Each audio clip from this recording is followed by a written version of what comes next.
Terima kasih Tuhan. Terima kasih untuk sejenak kami boleh hening Tuhan. Merasakan Engkau menjamah hati kami Tuhan. Mungkin saat ini kami sedang bimbang. Mungkin saat ini kami sedang ragu. Mungkin saat ini kami sedang putus asa. Atau mungkin saat ini kami sedang jauh dari Tuhan. Tuhan, kesempatan inilah Tuhan. Datanglah dan nyatakanlah Tuhan kasih-Mu dalam hati kami. Tuhan, biarlah kasih-Mu nyata juga lewat firman yang nanti kami akan dengarkan oleh Kamedi Tuhan.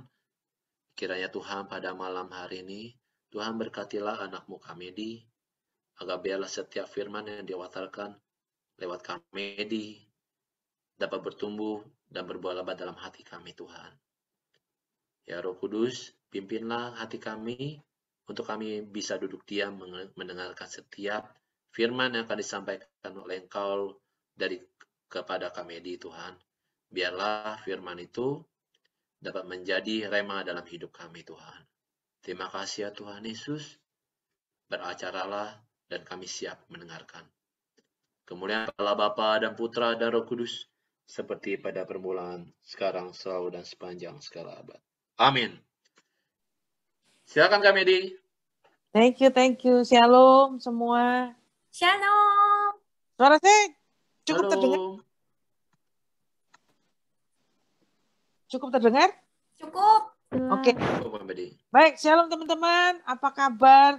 Salam sehat semua, gitu ya. Tetap semangat, apapun yang terjadi, tetap semangat, tetap percaya.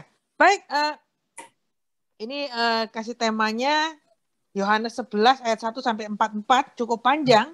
Saya akan bacakan biar kita semua sama-sama dengar firman. Ada seorang yang sedang sakit namanya Lazarus. Ia tinggal di Betania, kampung Maria dan adiknya Marta. Maria ialah perempuan yang pernah menyaki kaki Yesus, kaki Tuhan dengan minyak mur dan menyekanya dengan rambutnya. Dan Lazarus yang sakit itu adalah saudaranya. Kedua perempuan ini mengirim kabar kepada Yesus. Tuhan, ia yang engkau kasihi sakit. Ketika Yesus mendengar kabar itu, ia berkata, penyakit itu tidak akan membawa kematian, tetapi akan menyatakan kemuliaan Allah. Sebab oleh penyakit itu, anak Allah akan dimuliakan. Yesus memang mengasihi Marta dan kakaknya dan Lazarus.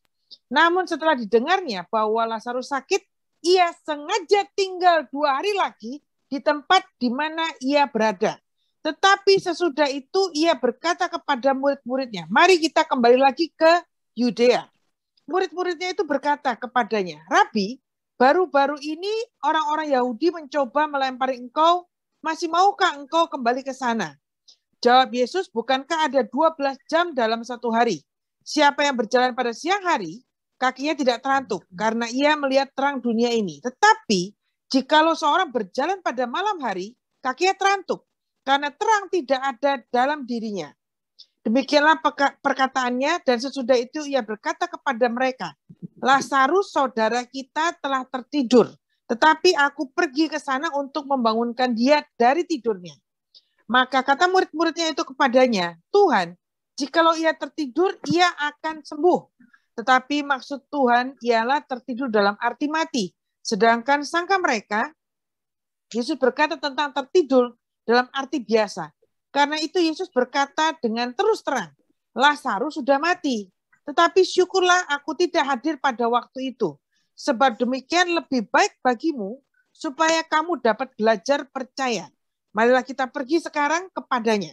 Lalu Thomas yang disebut Didimus berkata kepada teman-temannya, yaitu murid-murid yang lain, marilah kita pergi juga untuk mati bersama-sama dengan dia. Maka ketika Yesus tiba, didapatinya Lazarus telah 4 hari terbaring di dalam kubur. Betania terletak dekat Yerusalem kira-kira 2 mil jauhnya. Di situ banyak orang Yahudi telah datang kepada Marta dan Maria untuk menghibur mereka berhubung dengan kematian saudaranya. Ketika Marta mendengar bahwa Yesus datang, ia pergi mendapatkannya, tetapi Maria tinggal di rumah. Kata Marta kepada Yesus, Tuhan, sekiranya engkau ada di sini, saudara aku pasti tidak mati. Tetapi sekarang pun aku tahu bahwa Allah akan memberikan kepadamu segala sesuatu yang engkau minta kepadanya. Kata Yesus kepada Marta, saudaramu akan bangkit. Kata Marta kepadanya, aku tahu bahwa ia akan bangkit pada waktu orang-orang bangkit pada akhir zaman. Jawab Yesus, akulah kebangkitan dan hidup. Barang siapa percaya kepadaku, ia akan hidup walaupun ia sudah mati.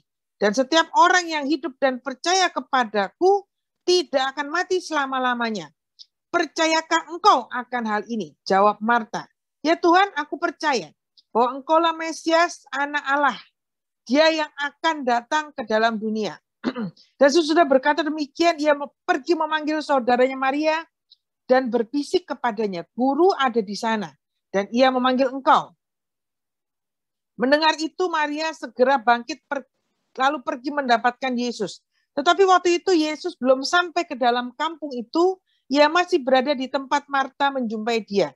Ketika orang-orang Yahudi yang bersama-sama dengan Maria di rumah itu untuk menghiburnya melihat bahwa Maria segera bangkit dan pergi keluar, mereka mengikutinya karena mereka menyangka bahwa ia pergi ke kubur untuk meratap di sana. Setibanya Maria di tempat Yesus berada dan melihat dia, tersungkurlah ia di depan kakinya dan berkata kepadanya, Tuhan, sekiranya engkau ada di sini, saudaraku pasti tidak mati. Ketika Yesus melihat Maria menangis dan juga orang-orang Yahudi yang datang bersama-sama dia, maka masyurlah hatinya. Ia sangat terharu dan berkata, di manakah dia kamu baringkan? Jawab mereka, Tuhan, marilah dan lihatlah. Maka menangislah Yesus. Kata orang-orang Yahudi, lihatlah betapa kasihnya kepadanya. Tetapi beberapa orang di antaranya berkata, ia yang memelekkan mata orang buta tidak sanggupkah ia bertindak sehingga orang ini tidak mati? Maka masuklah pula hati Yesus, lalu ia pergi ke kubur itu. Kubur itu adalah sebuah gua yang ditutup dengan batu. Kata Yesus, angkatlah batu itu. Marta, saudara orang yang meninggal itu berkata kepadanya, Tuhan, ia sudah berbau sebab sudah 4 hari ia mati.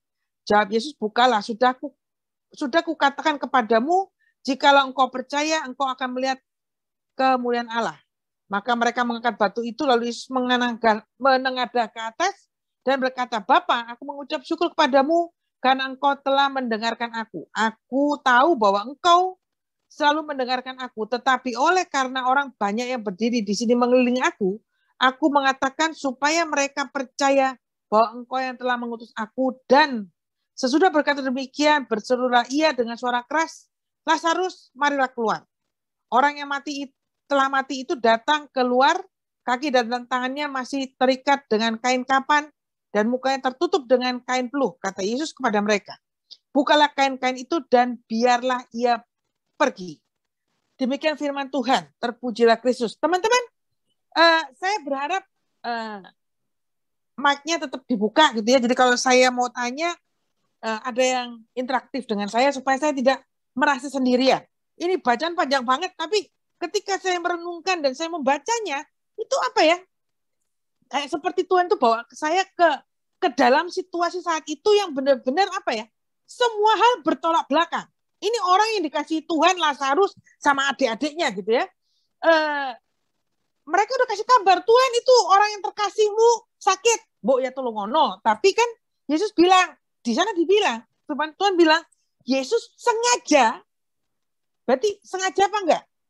Sengaja. Direncanakan sama Tuhan enggak? Sengaja banget. Dia bilang kan, dia sengaja menambah 2 hari. Mungkin sudah rencana mau pergi, seandainya tidak ada informasi itu, Yesus mau melanjutkan perjalanan, tapi begitu dengar informasi seperti itu, dia sengaja stay di tempat itu. Tidak melanjutkan perjalanan. Bayangin. Kan kita mulai mikir kan, loh kok gitu sih? Kok Tuhan itu kok kayak gitu? Udah dikasih tahu loh, ini sakit parah, mau mati, mau sekarat, segala macam.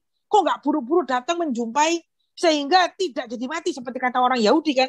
Kamu bisa memelekkan orang buta, menyembuhkan orang lumpuh, mosok kamu tidak bisa datang sehingga sahabatmu itu tidak mati. Tapi kan Yesus membuat satu tanda petik kesengajaan, gitu ya. Kenapa? Itu pertanyaannya. Kenapa? Firman Tuhan katakan Yesaya 55 ayat 8 sampai 11 itu bilang apa coba? Saya minta tolong satu orang baca. Yesaya 55 ayat 8 sampai 11. Saya udah baca panjang soalnya. Tolong dibantu. Yesaya 55 ayat 8 sampai 11. Ada yang mau baca enggak? Kalau enggak saya baca lagi nih. Aku, Kak Ada yang bantu Feni. baca? Yesaya berapa? Oke, thank you. Yesaya 55 ayat 8 sampai 11. 55 ayat 8. Sampai 11. Bentar ya. Yesaya 55 ayat 8 sampai 11. Sebab rancanganku bukanlah rancanganmu, dan jalanmu bukanlah jalanku, demikianlah firman Tuhan. Seperti tingginya langit dari bumi, demikianlah tingginya jalanku dari jalanmu, dan rancanganku dari rancanganmu. Sebab seperti hujan dan salju turun dari langit, dan tidak kembali ke situ, melainkan mengairi bumi, membuatnya subur dan menumbuhkan tumbuh-tumbuhan, memberikan benih kepada penabur dan roti kepada orang yang mau makan. Demikianlah firman-Ku yang keluar dari mulut-Ku. Ia tidak akan kembali kepadaku dengan sia-sia, tetapi ia akan melaksanakan apa yang Ku kehendaki dan akan berhasil dalam apa yang Kusuruhkan kepadanya. Baik, terima kasih. Kan dibilang bahwa rancangan Tuhan itu seperti tinggi langit dengan rancangan kita. Jalannya Tuhan seperti tinggi langit dari jalannya kita. Dengan kata lain, seringkali manusia itu punya apa ya? Punya salah tangkap, punya kesalahpahaman terhadap Tuhan. Akibatnya apa? Jadi Tuhan akan menjadi pribadi yang tertuduh. Aku nggak tahu. Teman-teman ngalami apa enggak? Berapa sering dalam hidup kita, sadar nggak sadar, sengaja nggak sengaja, itu kita melakukan apa ya? Menuduh Tuhan. Menuduh Tuhan. Itu kenapa? Karena terjadi kesalahpahaman dan kesalahangkapan terhadap Tuhan. Kan Tuhan bilang gini, kenapa Yesus sengaja memperlambat kedatangannya ketika dia dapat kabar bahwa Lazarus sakit parah. Sengaja dipending 2 hari. Kenapa? Dia bilang gini, memang gue sengaja sih supaya kemuliaan Tuhan nyata. Sengaja nggak? Sengaja. Aja. Dengan kata lain, Yesus itu lagi mau ngomongin tentang Yesaya 55 ayat 8-9. Gini loh, rancanganku bukan rancanganmu, jalanku bukan jalanmu. Seperti tingginya langit dari bumi. Lah, ini yang bikin manusia jadi salah tangkap kan? Salah terima, salah apa ya? Kok Tuhan gini sih? Akibatnya apa? Tuhan akan menjadi pribadi yang tertuduh. Loh, gini loh, teman-teman. Tuhan itu kalau melakukan segala sesuatu itu bukan tanpa perhitungan, bukan tanpa planning. Kan kalau kita bikin apa-apa, kadang-kadang salah hitung, gitu kan. Nggak pakai perhitungan, terus planningnya ngawur. Tapi Tuhan tuh nggak gitu. Nah, kalau zaman dulu selalu ada lagu apa ya? Apa tuh? Pelangi sehabis hujan. Ya kan selalu ada pelangi setelah hujan. Atau selalu kita tuh nggak bisa lihat planningnya Tuhan sampai kita menyelesaikan itu rencananya Tuhan. Nggak bakal tahu. Tapi setelah menjalani proses ini, maka kita bisa tahu. Sekarang gini, tujuan Tuhan Yesus sengaja terlambat tuh ngapain? Pertama, supaya menyatakan kemuliaan Tuhan. Kedua, supaya ngajarin orang-orang itu belajar percaya. Berapa banyak orang itu bilang gini, gue percaya sama Tuhan, gue beriman. Tapi tergantung situasi kondisi. Kalau sikonnya mendukung, kalau sikonnya itu under control aku, maka aku percaya, maka aku beriman akan Yesus. Tapi begitu semua sikon dan kondisi itu di luar kontrolnya aku, percaya nggak? Beriman nggak sama Tuhan? Enggak. Mulai tanya kan, dan mulai bilang, wah Tuhan kamu kok tega banget sih, segala macam. Loh, ini ya kalau contoh ya, kalau lihat Marta sama Maria, ini kelompok orang yang mereka masih lembut gitu. Ngomongnya bilang, ya Tuhan, seandainya kamu di sini, saudaraku nggak mati gitu ya. Kan Yesus bilang sama Marta, kamu percaya nggak akan kebangkitan? Oh ya, gue percaya. Itu kan kebangkitan orang mati, segala bla bla bla gitu ya. Yesus bilang, gimana Arman? Bentar. Jangan sampai kejadian seperti lagi. Orang yang bisa memberi hanya saya. Nah. Jadi kalau ada orang lain yang membawa, tolong dicegah. Akibatnya apa? Orang kan Marta bilang, kalau kamu di sini, saudaraku tuh nggak mati Tuhan. Ya kan? Dia bilang gitu. Lalu Yesus bilang, kamu percaya nggak akan kebangkitan orang mati? Marta bilang, ya saya percaya kebangkitan orang mati. Sebetulnya gini loh, berapa banyak orang ketika diajak bicara sama Tuhan, Itu nggak mudeng maksudnya Tuhan itu apa? Yesus kan bilang, akulah kebangkitan. Gitu. Teman-teman, saya mau tanya, ngelit nggak suara saya? Enggak, lancar Kak Medi. Enggak ya? Enggak ya, soalnya di pemandangan saya kok kayaknya gambarnya ada mati-mati itu. Enggak ya? Oke. Lancar. Ketika Yesus bilang, kamu percaya nggak? Teman-teman kalau baca tadi ayat itu, Marta itu nggak jawab. Dia bilang, ya percaya sih akan kebangkitan orang setelah kematian, bla bla bla gitu ya. Sebetulnya dia percaya nggak sih? Dengan pertanyaan Yesus, sebetulnya Marta itu mudeng nggak? Nggak. Ketika Yesus tanya seperti itu. Mudeng nggak? Enggak. Dia juga bingung. Dia bilang, ya Tuhan gue percaya akan kebangkitan orang mati, bla bla bla gitu ya. Dan dia nggak meneruskan loh. Dia nggak, apa ya, Marta itu tidak concern atau asal jawab apa yang Tuhan Yesus tanya. Terus kan apa? Yang terjadi adalah dia panggil saudaranya kan, Maria. Dia lari, dia panggil saudaranya itu, Yesus tuh nyariin kamu, bla bla bla segala macam gitu kan. Lalu datanglah Maria datang nggak langsung ngomong, langsung berlutut dulu, bersimpuh dulu, nangis dulu. Tuhan, seandainya kamu gini gitu ya. Dan Yesus sedih gitu ya, Yesus juga ikut nangis gitu ya. Seorang banyak juga ikut nangis segala macam. Yesus tanya, di mana kuburnya? Nah, teman-teman, yang mana adalah gini loh. Ayat 39. Ini cukup menarik gitu ya. Ayat 39, sebentar, saya cari dulu. Kata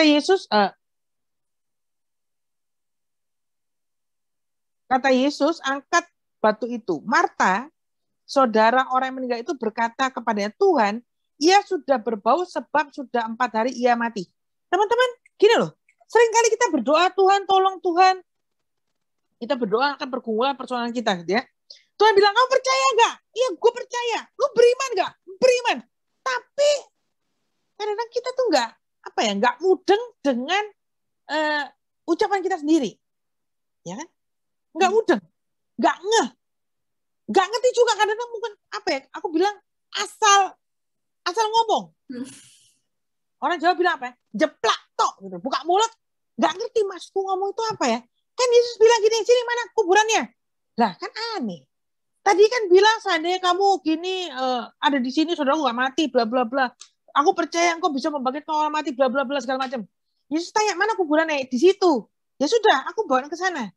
Yesus mau bekerja kan? Yesus mau bertindak kan? Benar? Tapi kan dia bilang, loh, dia udah 4 hari mati loh. Dia sudah berbau loh. Aneh nggak? Aneh loh. Mungkin bukan nggak percaya apa ya? Mungkin Yesus tuh garuk kepala, dia bilang gini, kamu tuh ya aneh. Tadi bilang kalau aku di sini saudara Lazarus nggak mati. Terus kalau aku di sini, kamu percaya Lazarus bisa dibangkitkan karena aku adalah kebangkitan, bla bla segala macam. Sekarang aku membangkitin mau ngecek si Lazarus, lu bilang sudah 4 hari sudah bau. Berapa sering dalam hidup kita berdoa, Tuhan tolong aku butuh gini segala macam gitu ya. Sampai set gitu ya. Udah, Tuhan bilang gini, sini aku tolongin. Aku bantuin kamu, aku kabulkan. Tapi kita bilang gini, Tuhan, tapi kan nggak mungkin gitu. Nah, Tuhan kan bingung. Lah kamu tuh aneh. Minta ditolong, ketika ditolong ngatur. Pertanyaan gini, yang jadi kira-kira gini loh. Di surga itu kalau saya membayangkan dan saya memikirkan, kadang-kadang kalau kita berdoa, gitu ya, Tuhan itu kadang-kadang apa ya? Tertawa terbahak-bahak. Kalau istilah saya itu habis saya doa, terus Tuhan tertawa terbahak-bahak. Kenapa? Karena saya ngatur Tuhan. Dan akhirnya Tuhan bilang gini, Matt, sing jadi Tuhan itu siapa? Kamu apa aku? Ya kamu Tuhan. Nah ya sudah. Kalau aku bilang, mana kuburnya? Sini, aku bangkitkan saudaramu Lazarus itu. Loh, tapi kan udah 4 hari Tuhan. Sudah bau. Loh, berarti dengan kata lain, Marta sama Maria itu tidak percaya bahwa Yesus itu maha kuasa. Benar nggak? Dengan kata lain, mereka nggak percaya bahwa Yesus itu adalah Tuhan. Loh kok dibatasin? Tangkap nggak? Berapa banyak orang berdoa, tapi membatasi Tuhan bekerja. Mereka mau ketika mereka berdoa, gini loh Tuhan, kalau aku minta ini tolong dikabulkan dengan cara demikian. Nah Tuhan kan bilang, loh sih jadi Tuhan itu siapa? Kamu apa aku? Pernah ngalami nggak? Enggak ya? Kalau berdoa suka diketahui Tuhan soalnya. Kadang-kadang ngatur juga. Tuhan aku maunya gini, Tuhan kan bilang, loh jadi Tuhan itu siapa Tomet? Kamu apa aku? Kan repot. Loh, bener kan? Ya. Kan dia bilang, loh Tuhan 4 hari saya bau. Nah Tuhan bilang, emang siapa yang datang situ? Kan aku Tuhan. Berarti kan kamu nggak percaya. Padahal tadi Marta bilang, ya Tuhan kami percaya. Ini loh, ini yang mau dilatih sama Tuhan Yesus dengan kesengajaan. Kenapa dia pending tinggal 2 hari lebih lama? Kesannya cuek gitu ya. Kesannya jahat. Enggak loh padahal. Ini yang lagi mau ditrain sama Tuhan Yesus. Berapa banyak orang percaya, beriman, tergantung situasi kondisi. Kalau situasi kondisi mendukung, yo percaya banget sama Tuhan Yesus. Oh, beriman banget sama Tuhan. Tapi ketika situasi kondisi tidak mendukung, percaya nggak? Wah, itu mulai tanda tanya. Nah, itu bisa dibilang karena apa ya? Karena persepsi kita, cara pandang kita, cara tangkap kita terhadap Tuhan beda. Kalau saya perhatikan, kenapa ada orang-orang yang kayaknya hidup sama Tuhan kok enak-enak aja ya? Kok asik-asik gitu? Kenapa ya? Gini loh teman-teman, itu karena mereka termasuk golongan orang yang punya frekuensi yang sama dengan Tuhan. Nah, masalahnya mencocokkan frekuensi kita, aku dengan Tuhan, itu nggak gampang loh. Kebanyakan kresek gitu loh. Paham nggak? Doa itu kresek. Tuhan udah jawab. Tuhan bilang, kan udah kabulin mana? Loh, kan? Ini begini. God not sleep. Tuhan tuh nggak pernah tidur. Jadi ketika kamu dan aku punya masalah, Tuhan tahu nggak? Tahu banget. Tapi kok kayaknya nggak care. Siapa bilang? Nah, ada satu ilustrasi yang saya sangat suka gitu ya. Beberapa tahun yang lalu, saya nggak tahu saya pernah cerita apa enggak. Ketika suatu hari saya makan rambutan, dan itu enak sekali rambutannya. Gitu ya. Lalu saya singkirkan 4 biji rambutan, rencananya mau saya tanam. Gitu kan. Saya bilang sama pembantu saya, Mbak, tanam ini 4 biji rambutan. Maksud saya kalau satu gagal kan masih ada 3 yang lain. Pokoknya intinya gitu. Udah, ini pembantu pulang hari gitu kan. Ketika dia pamit mau pulang, saya tanya, udah ditanam belum? Sudah. Itu di situ. Pertanyaan gini, ketika dia nanam, apakah aku menyaksikan? Enggak. Ya kan, udah. Dia pulang. Tiap hari saya sirami, gitu ya. Sambil saya ngajak bicara tanamannya. Kan ini namanya iman, gitu kan. Tumbuh subur, cepat gede, berbuah lebat, manis, sebagainya gitu kan. Setiap hari. Minggu pertama lewat, minggu kedua lewat, minggu ketiga lewat, minggu keempat lewat, minggu kelima lewat. Mulai nanya kan. Nanya nggak ngomong, cuma ada tanda tanya kepala besar di kepalaku. Katanya gini, itu ditanam apa enggak sih? Gue dikibulin apa enggak? Teman-teman, berapa sering kita berdoa gitu ya? Nah, kita mikir gini, ini doa gue nyampe nggak ya? Kesuka apa nyangkut di plafon?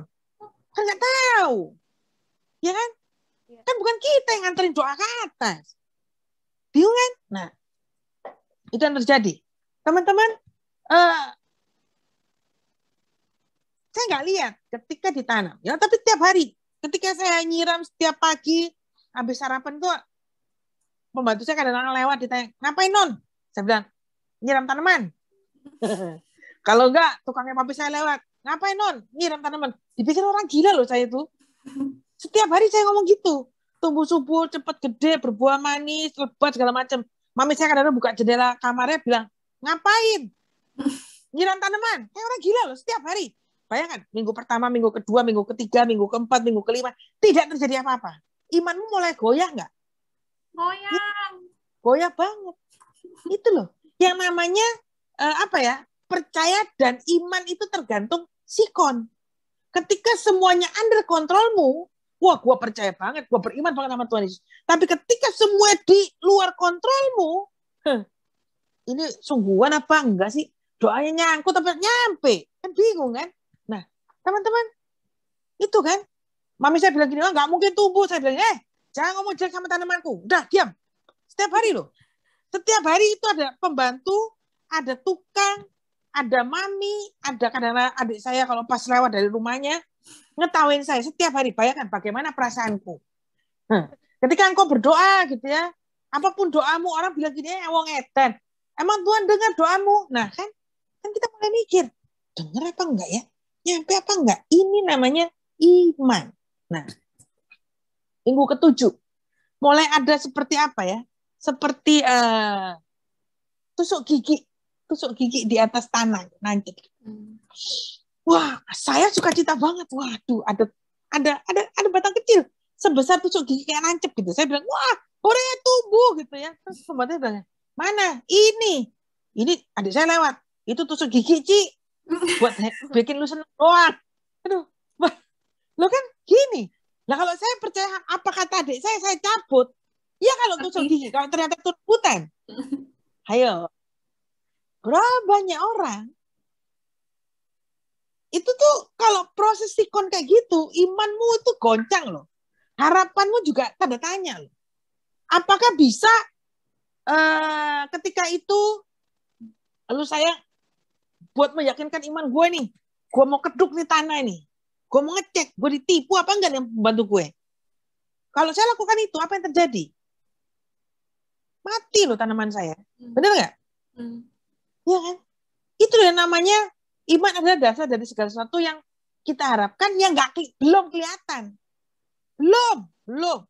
Ada nggak? Ada. Nah nggak kelihatan. Ya silakan. Kalau mau kedok-kedok itu tanah, yang ada mati. Ya itu namanya iman, percaya. Meskipun tidak kelihatan. Meskipun bagi orang sekitar dianggap orang gila. Itu nggak 1 hari loh. 7 minggu. Nah, udah, setiap hari saya tetap kasih pupuk. Saya tetap siram minggu ke-8. Enggak, ya itu tusuk gigi kecil itu gitu ya. Minggu ke-9 mulai keluar daun buah. Wah bener, sukacita gitu. Wah bener, tumbuh gitu ya. Sudah, terus saya siram segala macam. Terus saya ngomong, mami saya bilang gini, rambutan tuh tumbuhnya lama, buahnya lama, segala macam. Wah repot, mendingan beli aja di tukang gitu kan. Di tukang buah gitu ya. Saya bilang, jangan ganggu tanamanku. Teman-teman gitu, kadang-kadang itu ada banyak gangguan untuk mengganggu imanmu. Satu hal yang Tuhan ajarkan dari tanaman rambutan ini gini loh. Lakukan apa yang menjadi bagianmu dan izinkan Tuhan melakukan apa yang menjadi bagiannya Tuhan. Saya gini, pertanyaannya ada begini, bagianku yang mana? Bagianmu yang ini loh, Matt. Yang di atas tanah itu bagianmu. Yang kelihatan cantik itu bagianmu. Ngapain? Nyirami, gitu ya, ngajak ngomong tanamannya itu kan orang bilang gini, gendeng. Tanaman diajak ngomong, loh, tanaman itu kan katanya makhluk hidup. Kan banyak penelitian tuh. Aku bilang ya cek aja penelitian itu. Gue sih nggak sempat meneliti begituan gitu ya, tapi katanya tumbuhan adalah makhluk hidup. Makanya jangan caci maki tanamanku. Tanaman lu mau caci maki terserah. Pokoknya ini nggak boleh diganggu. Lu kadang-kadang gini loh, imanmu itu juga perlu dijaga terhadap ini loh, perusak ini, hama-hama sekitar ini. Ya kan? Ketika kita berdoa, kita percaya terus, orang bilang nggak mungkin, mustahil. Itu hama loh. Hama. Itu bagianmu. Nah, bagiannya Tuhan yang mana? Bagiannya Tuhan adalah yang tanah ke bawah. Yang nggak kelihatan itu. Itu bagiannya Tuhan. Tapi berapa banyak orang yang, apa ya, saya bisa bilang orang-orang ini tuh apa ya, usil. Nggak ngerjain bagiannya, tapi ngusilin bagiannya Tuhan. Gimana caranya? Itu tadi tanya, Tuhan kok gini? Kapan? Nah, itu kita tuh lagi ngusilin Tuhan loh. Kata Tuhan gini, berisik udah lu kerjain aja bagian lu, gue kerjain bagian gue. Bagian gue tuh yang gelap itu yang gue beresin. Lu yang terang aja. Nah, teman-teman, bagaimana? Dan ini yang mau diajarkan Yesus dengan sengaja menunda 2 hari kedatangannya. Sengaja. Memang diplan. Intinya gini loh, Tuhan itu tidak mungkin melakukan segala sesuatu tanpa perhitungan dan tanpa perencanaan. Nah, itu dia. Jadi kalau Tuhan lakukan itu berarti Tuhan sudah bikin perencanaan. Tuhan sudah bikin perhitungan. Ya, Marta bilang ini udah 4 hari mati, sudah bau busuk. Seandainya Tuhan Yesus apa ya? Saya tuh ngebayangin. Berarti dia udah plan. Sengaja tunggu 2 hari, mungkin perjalanan 2 hari, sampai di sana 4 hari gitu ya. Sudah meninggal 4 hari nih Lazarus. Kenapa Tuhan nggak bikin 3 hari? Mikir nggak? Kata Tuhan gini, santai dulu lah. Gue istirahat. Gue liburan. Bisa. Tapi saya pikir, jadi sampai ke sana jadi 5 hari. Yang ada busuk beneran. Jadi teman-teman, kalau sampai detik ini, doamu sedang dalam proses, gitu ya. Sabar. Sabar. Mungkin itu masih perhitungannya Tuhan. Bila gini loh, Matt, itu masih kategori hari ke-2,5. Sabar. Masih ada 1,5 hari lagi. Aku sampai di situ dan mujizat terjadi. Nah, banyak orang nggak sabar. Terus mulai keduk-keduk tanah, ngecek. Ini ada nggak ya? Mujizat terjadi nggak kira-kira? Enggak. Bisa mati tanamanmu. Bisa nggak jadi tuh imanmu. Nah, ingat ya, bahwa ketika kita belajar percaya, belajar berharap sama Tuhan, ingat bahwa banyak hama di sekitar kita. Jadi tanaman imanmu itu, tanaman iman dan harapanmu itu perlu dijaga. Gimana jaganya? Gimana jaganya? Saya tuh kalau ngebayang zaman sekarang itu zaman pandemi gitu ya. Apa kalau deket-deket sama orang, apa yang dipegang? Disinfektan. Tembak. Iya kan, saya lebih tembakan banyak.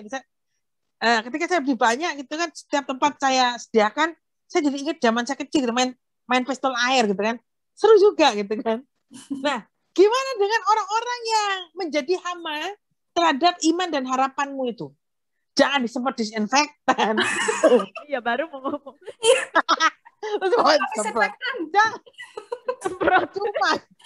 Gimana caranya? Itu ada yang namanya firman Tuhan gitu ya. Ini nih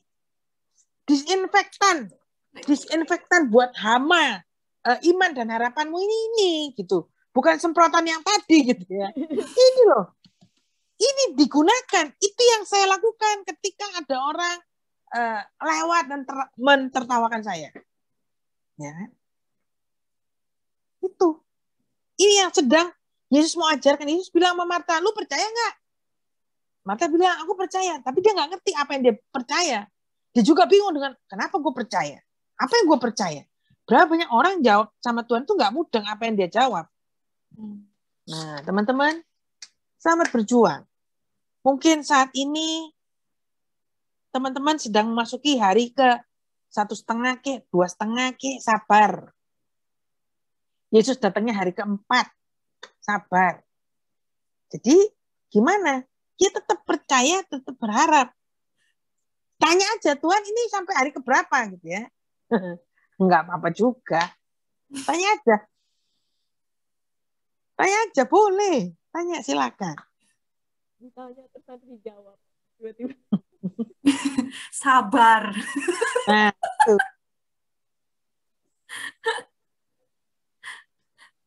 Jangan bilang, Tuhan, ini kan zaman apa tuh ya? Zaman canggih. Jangan jalan kaki kalau jalan.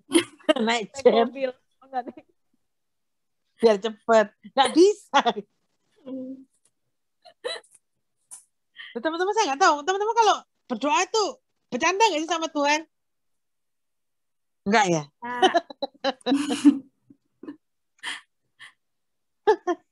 Ya, selamat berjuang. Tuhan Yesus memberkati. Salam sehat, tetap semangat. Tetap ada pengharapan, ingat bahwa God not sleep. Tuhan tidak pernah tidur. Kalau Tuhan tidur, napasmu berhenti. Kenapa? Bumi berhenti bergerak, matahari berhenti berputar, alam semesta berhenti semua. Bayangin. Jadi kalau sampai hari ini masih hidup, Bumi masih berputar, matahari masih terbit besok pagi, bintang masih muncul malam-malam, bulan masih nongol. Tenang. Tuhan tidak tidur. Berarti Tuhan lagi jalan. Sabar. Itu aja kuncinya. Selamat berjuang.